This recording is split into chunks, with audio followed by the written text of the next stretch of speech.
Me llamo Serena Vargas. Tengo 37 años. Soy mayor del ejército y tardé 10 años en ahorrar suficiente para comprar una casa frente al mar para mis padres. Mientras yo estaba desplegada en el extranjero, la familia de mi marido se instaló en esa casa, la convirtió en alojamiento turístico ilegal y encerró a mis padres en un trastero. Cuando llegué a casa para entregarles las llaves, encontré a mi madre llorando en el porche mientras mi suegra le gritaba que se fuera. No monté un escándalo. Abrí una carpeta y dejé que la ley hiciera lo que los gritos nunca habrían logrado. Mis padres, Ernesto y Carmen, llevan 50 años casados y han sido pobres la mayor parte de ese tiempo. Mi padre reparaba tractores. Mi madre pulía los muebles de otras familias y nuestra casa olía siempre a aceite de limón. Cuando yo tenía 9 años, fuimos una vez a la costa. Mi madre se apoyó en la barandilla, cerró los ojos y dijo: ¿No sería maravilloso dormirse con ese sonido? Nunca lo olvidé. Entré en el ejército porque era la única puerta que se abría. Oficial de logística, luego capitana, luego mayor. Ahorré sin parar durante 10 años. Paga de despliegue, una pequeña herencia, cada bonus. La primavera pasada cerré la compra de una casa grande con porche frente al Pacífico, en Bahía Esmeralda. 425,000 euros, escriturados solo a mi nombre. Firmé los papeles desde una mesa plegable a 8,000 kilómetros de distancia. El plan era sencillo: llevar a mis padres el día de su aniversario, poner la llave en la mano de mi madre y verla cerrar los ojos al sonido del agua. Carlos, mi marido, se ofreció a gestionar la casa mientras yo terminaba el despliegue. Fue lo más útil que había ofrecido en años, y yo se lo agradecí. Eso debería haber sido mi primera señal de alarma. Las facturas de servicios empezaron a subir enseguida, la manera en que suben cuando vive más gente de la que debería. Le pregunté a Carlos, me dio excusas. Le pedí acceso a las cuentas, me dijo que se encargaría. Nunca lo hizo. No entró en pánico. Es una herramienta que afilé en sitios donde el pánico hacía daño. Mis soldados repetían la frase: «Estoy calmada». Eso debería preocuparos. Siempre funcionaba porque la calma en mí significaba que ya estaba en el plan. Pero la calma tiene un precio. Cuando la madre de Carlos necesitó un lugar donde quedarse y él dijo solo por un tiempo, yo dije que sí desde el otro lado del océano sin pensar lo suficiente. Aterricé un jueves gris, 2 horas y media hasta la costa, con el océano abriéndose plateado a mi izquierda. Casi lloré pensando en cómo lo iba a amar. Luego giré al camino de grava y mi pie se levantó del acelerador solo. 3 coches extraños en la entrada. Un cartelito clavado en el parterre de mi madre. Huéspedes. El gancho donde habían colgado los carillones, vacío. Dentro, desconocidos se reían con la risa de quien ha pagado por estar ahí. Subí los escalones. Mi madre en el porche, 72 años, llorando con la mano apretada sobre la boca. Mi padre en los escalones con 2 maletas, las manos temblando más de lo que el Parkinson las hace temblar, lo que significaba que no era el Parkinson. La puerta se abrió y salió Beatriz con una copa de vino a las 11 de la mañana. Vio a mi madre, cruzó el porche en 3 zancadas y lo dijo bien alto: «Esta es nuestra casa. Fuera». Mi madre se estremeció como si la hubieran abofeteado. Mi padre intentó levantarse y no pudo. Cada célula de mi cuerpo quería echar a Beatriz por encima de la barandilla. Deposité mi bolsa en el suelo despacio y dejé que el silencio hiciera su trabajo. La copa se inclinó en su mano. Dijo Serena: «Solo mi nombre». Todavía no sabía de quién era el nombre en el papel que importaba. Pasé junto a ella y entré en la casa que había comprado y nunca había visto. Las habitaciones tenían números de latón en las puertas como en un hotel. La cocina grande que había imaginado para mi madre tenía una mesa plegable con un libro de visitas y un cartelito. Entrada a partir de las 15:00. El lugar olía al limón químico de la limpieza turística, mezclado con lejía. No olía a cuidado, olía a encubrimiento. Diego salió del pasillo cargando toallas como un botones.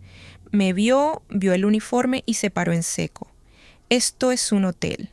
La mirada entre Carlos y Diego me respondió si mi marido era espectador o socio. Me di la vuelta y fui al porche.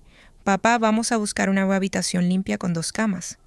Intentó disculparse. No se lo permití. Llevé sus maletas al coche y conduje a mis padres 15 minutos hasta un motel frente al mar. Mi madre me contó lo que había pasado sobre el café del motel. Habían llegado el 3 de junio esperando su nueva vida. Diego les había salido al encuentro muy amable y les había dicho que había un pequeño solapamiento de fechas, que si les importaría quedarse en la caseta del jardín durante la temporada alta. Mis padres, que nunca en su vida han querido molestar a nadie, dijeron que claro que no, y los días fueron pasando y nadie los cambió de sitio. Beatriz le dijo a mi madre que no usara la cocina grande para no confundir a los huéspedes, y mi padre había colgado esos carillones de latón en el gancho del porche por su aniversario porque el sonido le recordaba al agua a mi madre. Al tercer día, Diego le dijo que un huésped se había quejado del ruido.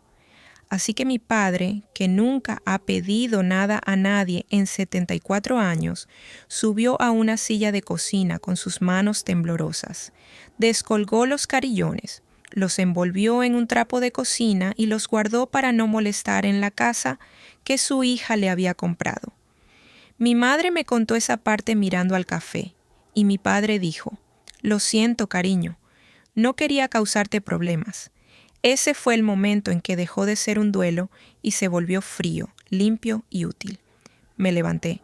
Nadie me está causando problemas, papá. Yo soy la que los causa. Es mi trabajo. Paula Rendón tenía su despacho encima de una tienda de pesca en el pueblo de al lado.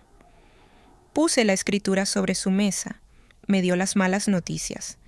No puedes cambiar la cerradura si alguien lleva más de un mes en el inmueble. Tienes que ir por vía judicial. La escritura tenía mi nombre, y aún así, no bastaba para abrir mi propia puerta.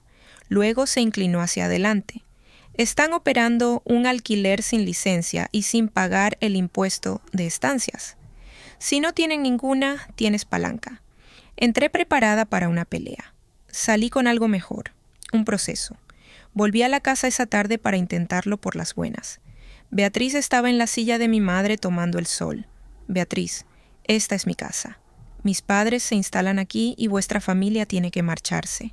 Se rió con la cabeza hacia atrás y soltó la frase que había estado guardando. Cariño, tú nunca fuiste una de nosotros. La crueldad casi funcionó. Pero estaba tan satisfecha de sí misma que se descuidó y me gritó al marcharme. Y tenemos las reservas completas hasta final de mes. Acababa de decirme gratis que el anuncio estaba activo y lleno. Le di las gracias y lo decía en serio. Esa noche encontré el anuncio en 4 minutos. Casa de playa en Bahía Esmeralda.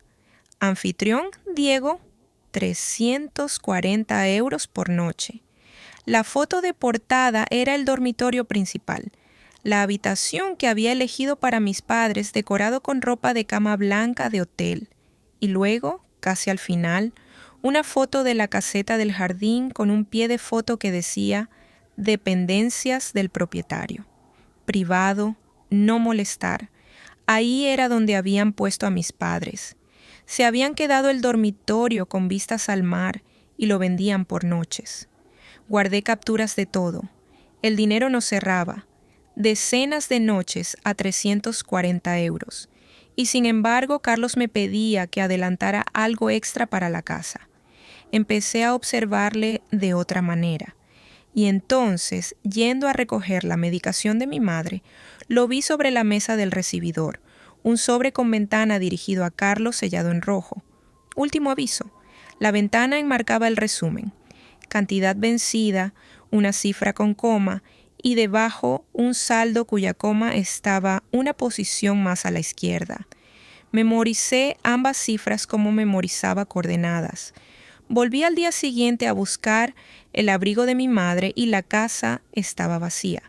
Sobre la encimera de la cocina, donde una familia pondría una tarjeta con una receta, había una hoja plastificada con plástico grueso, impresa profesionalmente, del tipo que haces cuando piensas usarla mucho tiempo.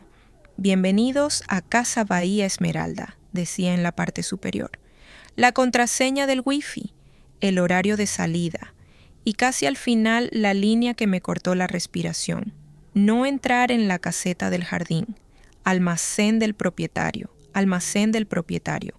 Habían tomado la molestia de plastificar una tarjeta para que los desconocidos estuvieran cómodos.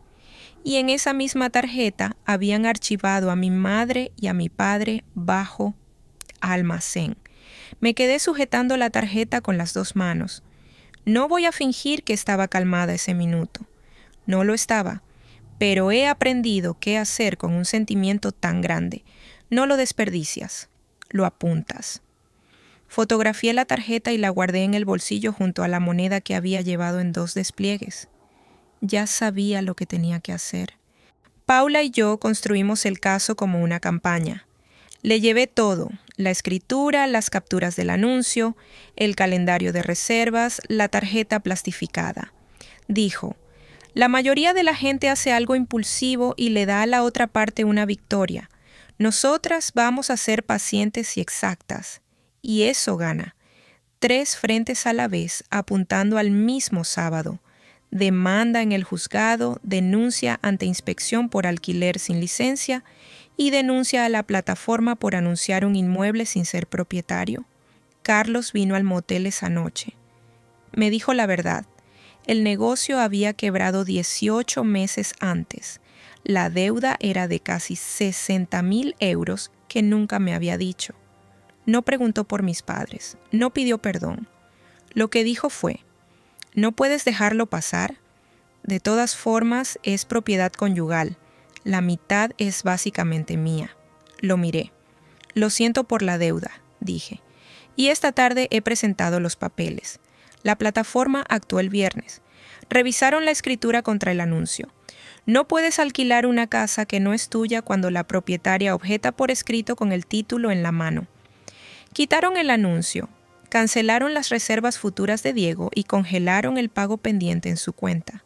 Los correos de cancelación llegaron en ráfaga. Diego tardó 1 hora al teléfono antes de entender que ese dinero nunca llegaría.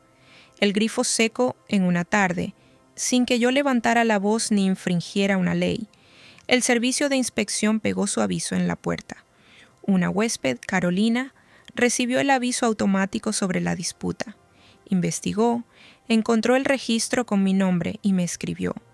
Creo que estamos atrapados en medio de algo.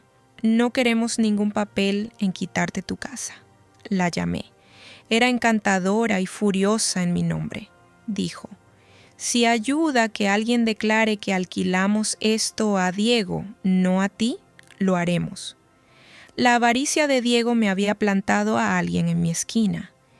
Pero el momento que me llevo de ese viernes no es legal, es mi padre. Esa noche me senté con él en el motel mientras mi madre se duchaba. Metió la mano en la bolsa con sus manos temblorosas y sacó los carillones de latón todavía envueltos en el trapo de cocina. Me los tendió. Los he guardado a salvo, dijo, por si acaso, y más bajo. ¿Vamos a recuperarla, cariño? La casa. Saqué la moneda del bolsillo y la presioné en su palma. Guárdala hasta el sábado. Es buena en momentos difíciles. Mi madre salió del baño y dijo, siempre fuiste la más firme, cariño. Y mi padre dijo, solo odio que hayas tenido que serlo. No tuve respuesta para eso. Algunas cosas simplemente se sostienen.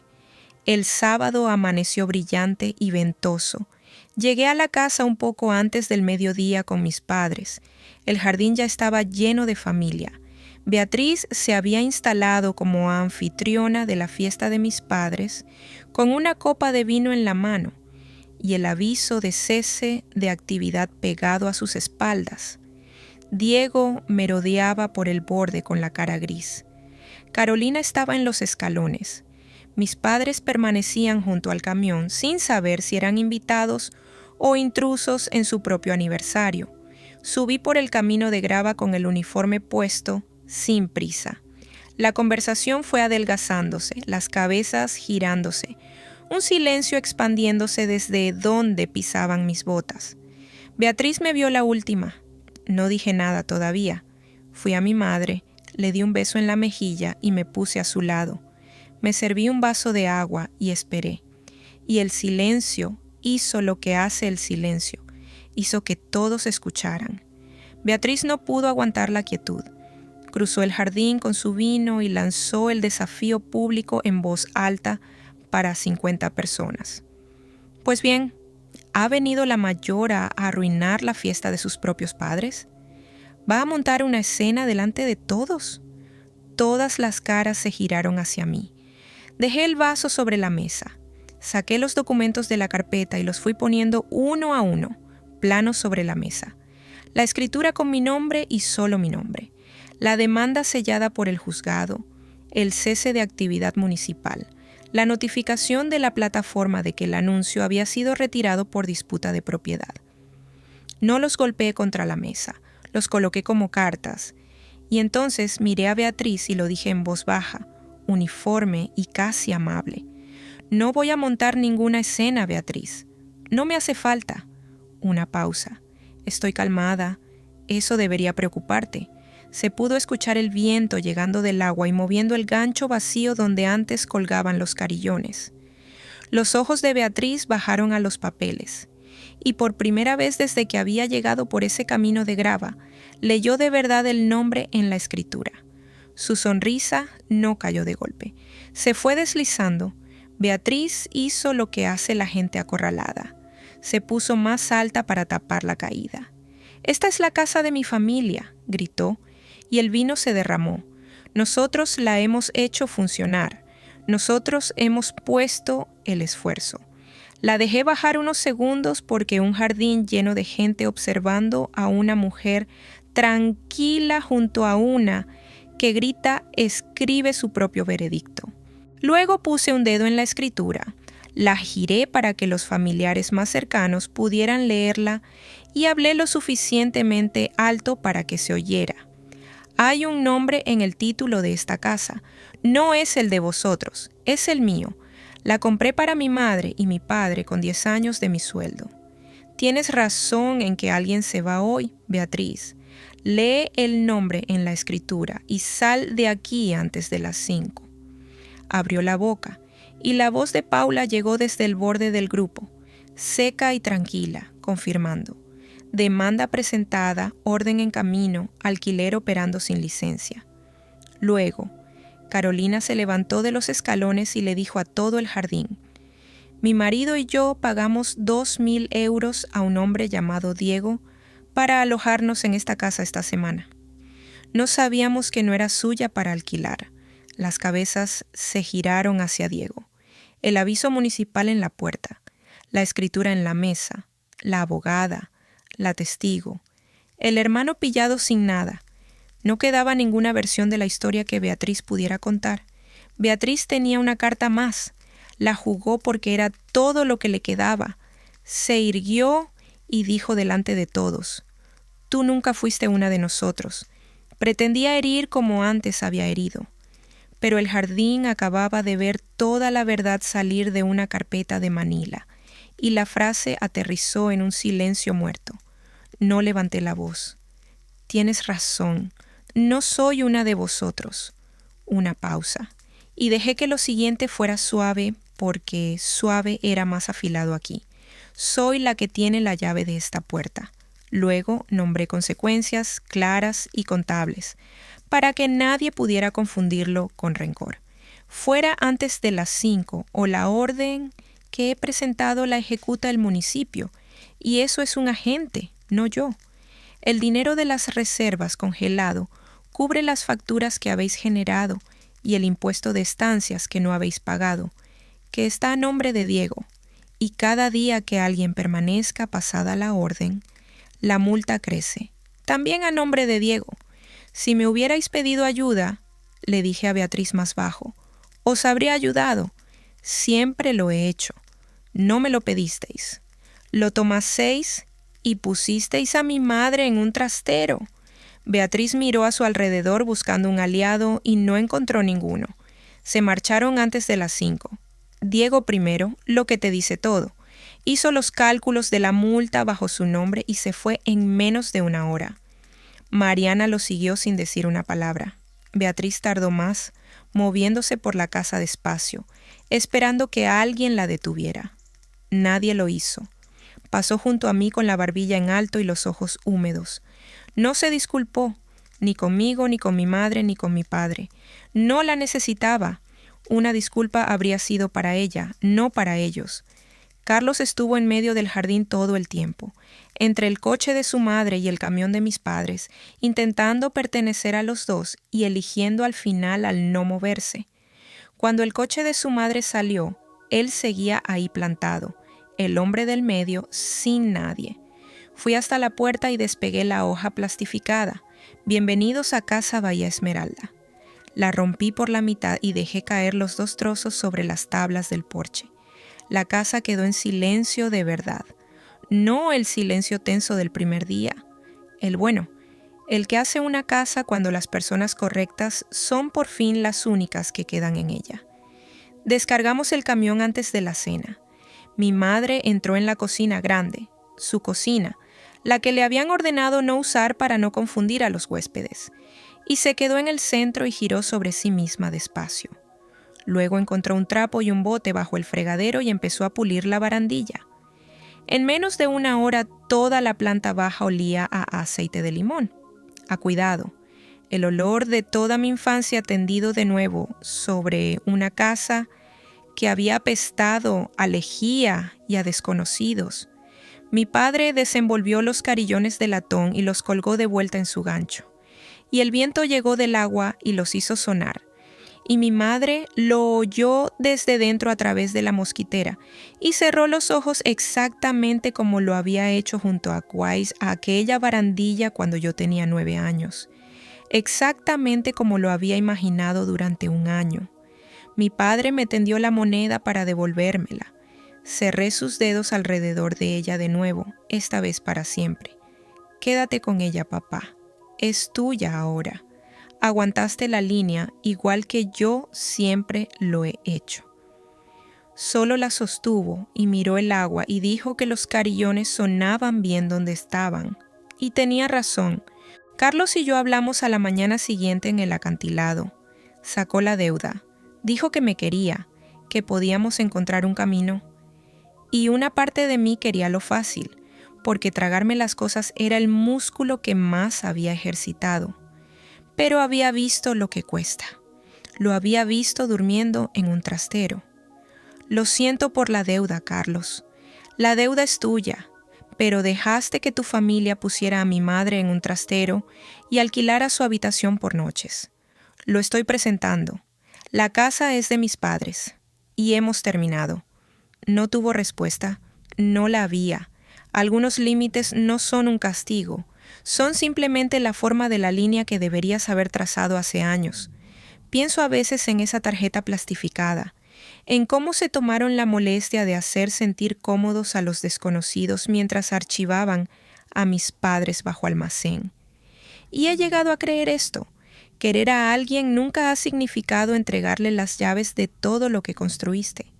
A veces, lo más amable y más firme que puedes hacer es poner tu nombre en la escritura y mantenerlo ahí. Esa es mi historia. Una casa comprada con 10 años de ahorro, una tarjeta plastificada para desconocidos y un trastero para mis padres. Y una escritura con un solo nombre, el mío